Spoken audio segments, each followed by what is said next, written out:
Bacaan dari Kisah Para Rasul. Banyak saudara telah tersebar karena penganiayaan yang timbul sesudah Stefanus dihukum mati. Mereka tersebar sampai ke Fenisia, Siprus, dan Antioquia. Namun mereka memberitakan Injil kepada orang-orang Yahudi saja.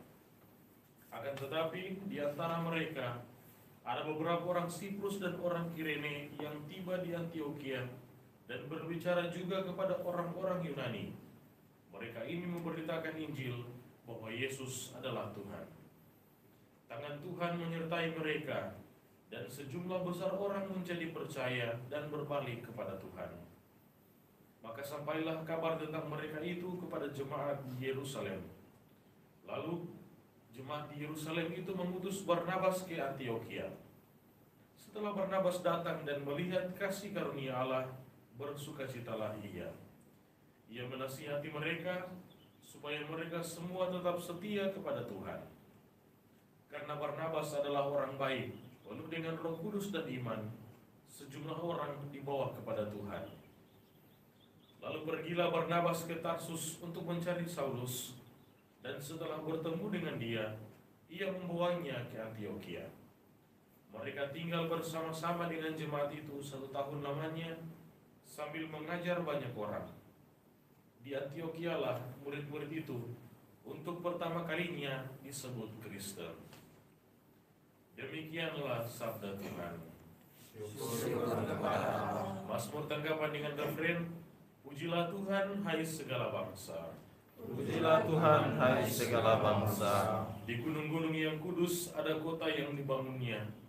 Tuhan lebih mencintai pintu-pintu gerbang Sion daripada segala tempat kediaman Yakub. Hal-hal yang mulia dikatakan tentang Engkau, ya kota Allah. Pujilah Tuhan hai segala bangsa. Aku menyebut Rahab dan Babel di antara orang-orang yang mengenal aku. Bahkan tentang Filistia, Tirus dan Ethiopia aku katakan, ini dilahirkan di sana. Tetapi tentang Sion dikatakan, tiap-tiap orang dilahirkan di dalamnya, dan Dia yang Maha Tinggi menegakkannya. Pujilah Tuhan hai segala bangsa. Pada waktu mencatat bangsa-bangsa, Tuhan menghitung, ini dilahirkan di sana. Dan orang menyanyi-nyanyi sambil menari beramai-ramai, semua mendapatkan rumah di dalammu. Pujilah Tuhan hai segala bangsa. Haleluya, haleluya, haleluya, Haleluya, haleluya, haleluya. Domba-dombaku mendengarkan suaraku, sabda Tuhan. Aku mengenal mereka, dan mereka mengikuti aku. Haleluya, haleluya, haleluya. Tuhan sertamu. Dan Sertamu juga. Inilah Injil Yesus Kristus menurut Santo Yohanes. Dimuliakanlah Tuhan. Pada hari raya pentabisan Bait Allah di Yerusalem, ketika itu musim dingin, Yesus berjalan-jalan di Bait Allah di Serambi Salomo. Dan orang-orang Yahudi mengelilingi dia dan berkata kepadanya, "Berapa lama lagi engkau membiarkan kami hidup dalam kebimbangan? Jikalau engkau Mesias, katakanlah terus terang kepada kami." Yesus menjawab mereka, "Aku telah mengatakannya kepada kamu, tetapi kamu tidak percaya. Pekerjaan-pekerjaan yang kulakukan dalam nama Bapa-Ku, itulah yang memberikan kesaksian tentang aku, tetapi kamu tidak percaya, karena kamu tidak termasuk domba-dombaku. Domba-dombaku mendengarkan suaraku, dan aku mengenal mereka, dan mereka mengikut aku. Aku memberikan hidup yang kekal kepada mereka, dan mereka pasti tidak akan binasa sampai selama-lamanya, dan seorang pun tidak akan merebut mereka dari tanganku. Bapakku yang memberikan mereka kepadaku lebih besar dari siapapun, dan seorang pun tidak dapat merebut mereka dari tangan Bapa. Aku dan Bapa adalah satu. Demikianlah Injil Tuhan. Terpujilah Kristus.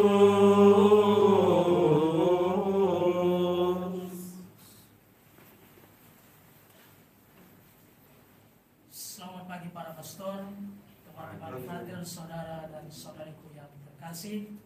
Shalom. Shalom. Karya pewartaan Injil bukanlah tanpa kesulitan dan tantangan.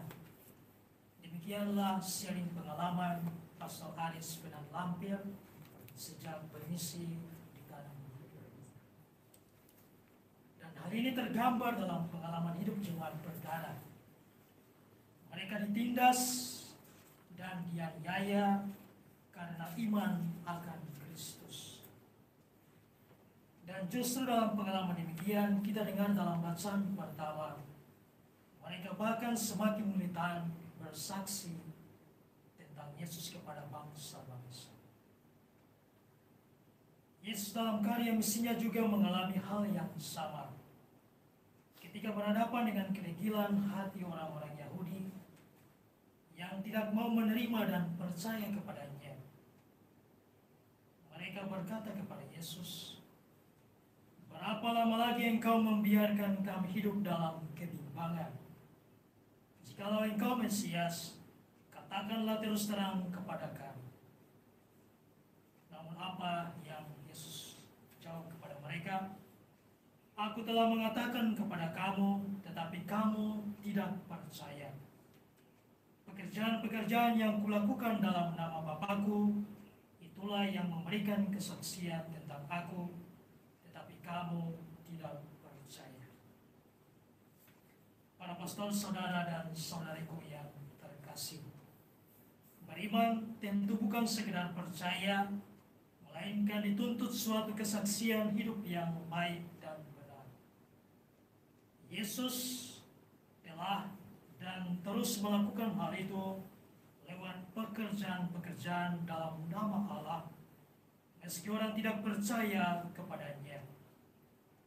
Para murid telah melakukan juga lewat pewartaan Injil, meskipun kesulitan dan ancaman yang mereka hadapi, tetapi tidak mematahkan semangat, tetapi justru mereka semakin militan bersaksi tentang Yesus kepada bangsa-bangsa.